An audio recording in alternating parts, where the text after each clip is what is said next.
Hello everyone, it's me Om Prakash. Currently I'm pursuing my degree in civil engineering from Basveshwar Engineering College.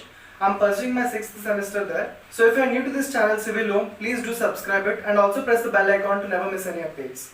So today I'll be starting with a new chapter in this subject, Advanced Soil Mechanics and Foundation Engineering, that is Stress in Soils.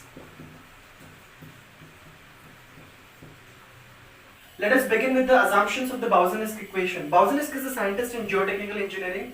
He has given 4 assumptions. Let's discuss one by one. So soil medium is elastic, homogeneous, isotropic and semi-infinite. So whatever the soil medium is there, it is possessing the elastic quantity, and whatever the stresses are there and whatever the other properties are there, they are homogeneous, they are same. Okay.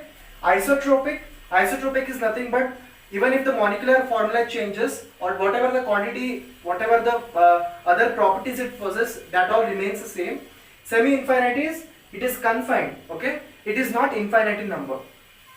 The medium obeys Hooke's law. The soil medium obeys Hooke's law, which means stresses in the soil is directly proportional to the strain in the soil. The self-weight of the soil is ignored, okay? It is not having self-weight, but it has all the other forces acting on it. The soil is initially unstressed, okay? It is not going through any stresses or the distribution of stresses or any other external force on it. The change in the volume is neglected, okay?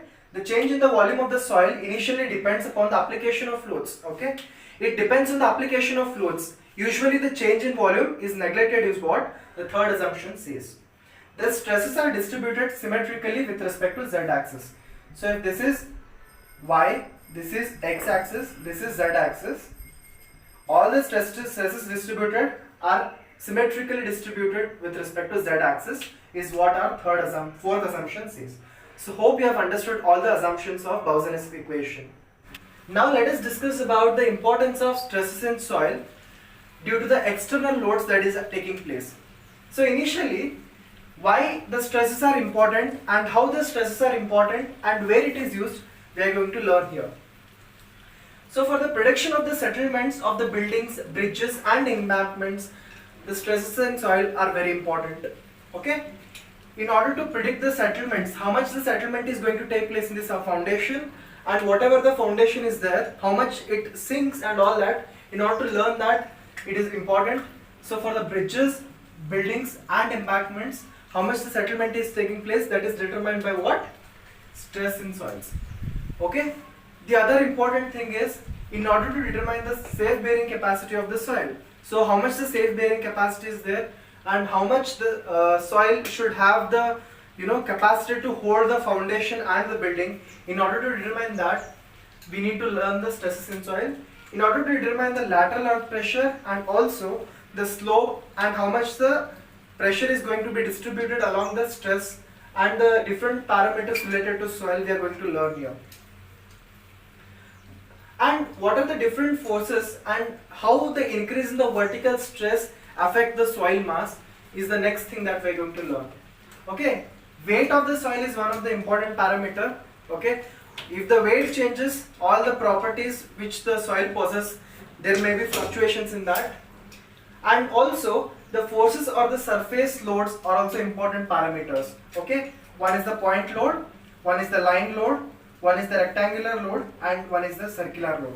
So these are the 4 parameters which will change if the other forces or the external forces change in the soil. We are discussing different types of loads acting on this stresses in soils.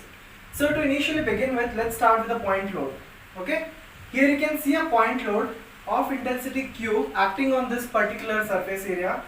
So this is a ground level and this is the Q. Q is the load acting on it, and it is having Z as the depth, okay, and R as the base length, and sigma Z is the stress acting on it.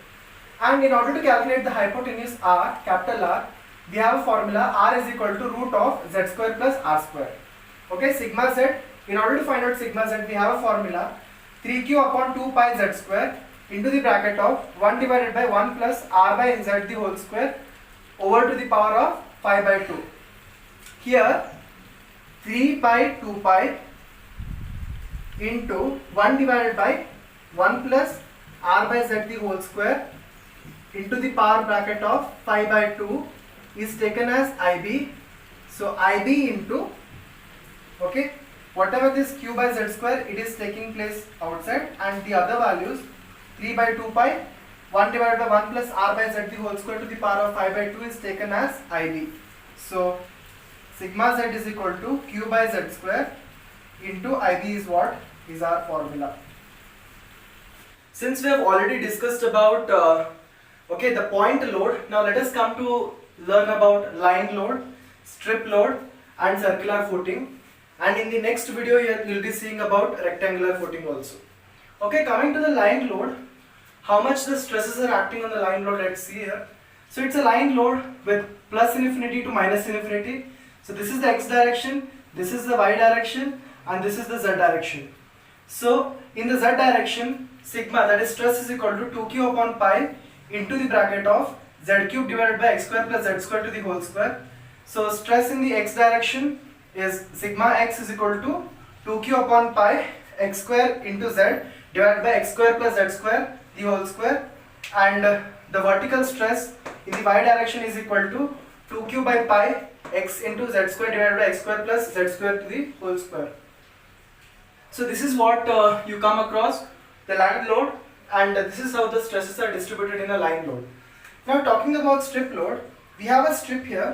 Okay, this is the strip dr, and this distance is r, and this distance is x minus r. Since this is x, this is r. If you minus this, this is x minus r. So the distance or the angle made by this point and this point is delta, and with respect to the load that is acting here, this angle is made as delta. So delta sigma is equal to q divided by pi into beta plus sine beta into cos beta plus 2 delta. So this is what is the formula for calculating the strip load. In this you have to just remember the formula for calculating the strip load. Delta sigma formula and sigma formula for all these values, in order to calculate them, you need to remember them. That is must and should, you have to. Coming to the circular footing, we have here circular footing, okay, of radius r, and dz is the depth, okay, this depth, and this is the entire depth, and q is the pressure acting here. Now delta sigma is equal to q into 1 divided by 1 plus r by z the whole square to the power of 3 by 2. This is what we have. So this is how you have to calculate the circular footing's stress distribution. So this is the circular footing diagram, and this is the formula. Just remember this. Coming to the Westergaard's assumption, okay, we have already discussed about the Boussinesq equations assumptions. Coming to the Westergaard's assumption, it is more realistic. Similarly, if you just look at the Boussinesq equation, it was not realistic, it was conservative, but Westergaard's assumption is more realistic. Okay, what are the assumptions of Westergaard, what all assumptions he made, and how the stresses are distributed, let us learn here. Soil is elastic, semi-infinite, homogeneous and non-isotropic.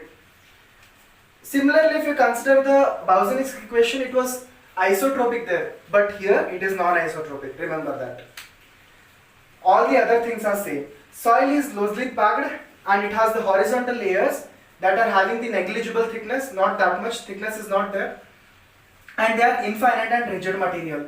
Okay, these are mainly rigid material. Flexible materials are also present here. The soil is usually rigid in case of Westergaard's assumption. The rigid material permits the downward deformation. So here the downward deformation is going to take place, whereas there was mostly upward deformation, and the mass is deformed, and the mass in the horizontal direction is equal to 0. So usually, okay, whatever the horizontal deformation is going to take place, that is 0, whereas where the vertical deformation is going to take place, there some value exists. Here r by z is equal to 1.52. okay, this is a constant. Okay, after calculating all the things, we'll come to know the r by z value, where you have to substitute here in order to calculate. Okay, r by z value for all the things you'll be calculating. So z is the certain depth at which the isobars take place. Okay, bulbs formation takes place, maximum depth or whatever it is. R is the initial radius. Okay, how many radii it happens based on the pressure bulb, that depends. Okay, so this is the stress distribution. So 1.5 to 1.52 here it is, r by z here. So this is the symmetrical axis. So this is the solution for the Boussinesq, and this is the solution for the Westergaard. So Westergaard comes downwards, Boussinesq comes upward. Okay, this is 1.5 to 1.5 to here. So this is the symmetrical axis.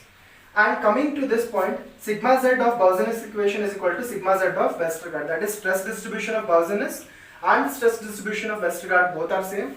And Kb is equal to Kw. This is also important. So friends, now in order to calculate for the rectangular footing that we have here acting on it, and there are various other forces also acting on it.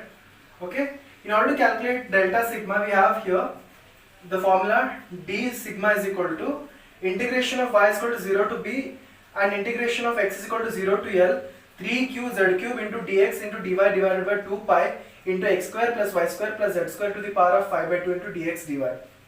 So when we have delta sigma is equal to q into iz, I is equal to 1 divided by 4 pi 2 mn under root of m square plus n square plus 1 whole by m square plus n square plus m square n plus 1 into m square plus n square plus 2 divided by m square plus n square plus 1 plus tan inverse of 2 mn into the root of m square plus n square plus 1 divided by m square plus n square plus m square n square plus 1. Now we have m is equal to b by z and n is equal to l by z. So this is what is the important formula in order to calculate the stresses in the rectangular footing. Just note it down. It may be helpful for calculation during the solve of problems. Okay. Contact pressure is the upward pressure due to the soil on the underside of the footing, which is called as a contact pressure. In contact pressure, we have to discuss about clay soil and we have to also discuss about sandy soil. So initially, to begin with, clay soil has both flexible footing as well as rigid footing. So this is what is our flexible footing and this is what is our rigid footing. And it has the uniform contact pressure. The deflection is greater at the center for the flexible footing. Whereas for the rigid footing, the contact pressure is minimum at the center and maximum at the edges. Okay. At the edges the contact pressure is high, at the middle it is less. And coming to the clay soil's flexible footing, it is having non-uniform settlement. Whereas if we consider the rigid footing of the clay soil, it has uniform settlement. Now let us discuss about the sandy soil here. Here we can see a sandy soil which is having a flexible footing. So this is our flexible footing. So the force, that is contact pressure, it is acting in the upward direction here. As you can see, here there is uniform contact pressure and the deflection is taking place at the edges. As you can see, at the edge there is deflection. In considering the rigid footing, the contact pressure is 0 at the edge the contact pressure is 0, and at the center the contact pressure, it is having more. Okay. Now coming to the sandy soil's flexible footing, all the flexible footing are non-uniform in settlement, whereas there is uniform settlement in case of rigid footing. So this is what you have to learn about contact pressure. I think you have understood this. So friends, now let us discuss about one of the important questions that can be asked for exam in this particular chapter, that is Newmark's influence chart. Okay. Here you can see a Newmark's influence chart which is having a circle and it has the radial lines in it. Okay. Concentric circles and radial lines are there in this particular diagram. So there are 1, 2, 3, 4, 5, 6, 7, 8, 9, 10, 11, 12. There are 20 lines. Okay. They are called as radial lines. And there are 10 circles which are concentric. Okay. The vertical stress at any point under uniformly loaded area that can be calculated. Say for example, this is the uniformly loaded area A2, O and B2. Okay. It is having a uniform unit area. So this is the first circle and this is the second circle that we have. So the radius of the first circle is R1, radius of the second circle is R2. Now what we have to do is, it has 20 lines, 20 radial lines. So in order to calculate for the 20 radial lines, the vertical stress distribution divided by 20 can be done. Okay. Q divided by 20, that is what we have done, that is 20 is the number of radial lines that we have here. So Q divided by 20 into 1 minus 1 divided by 1 plus R1 by Z to the power of square, where Z is the depth, R1 is the first radius, and that is 3 by 2 is the overall power of it. Okay, for this influence value IF is given by 1 by 20 into 1 minus 1 divided by 1 plus R1 by Z the whole square to the power of 3 by 2. So if Z is equal to 5 centimeter, okay, usually we can take the Z value as 5 centimeter for calculating the influence charge in order to get the value for the 0.005 Q. Okay, for that compulsory we have to take Z is equal to 5 centimeter in order to calculate the influence charge. So R is equal to 1.135. Put the equation and you'll get the formula. Okay, Q is the load intensity.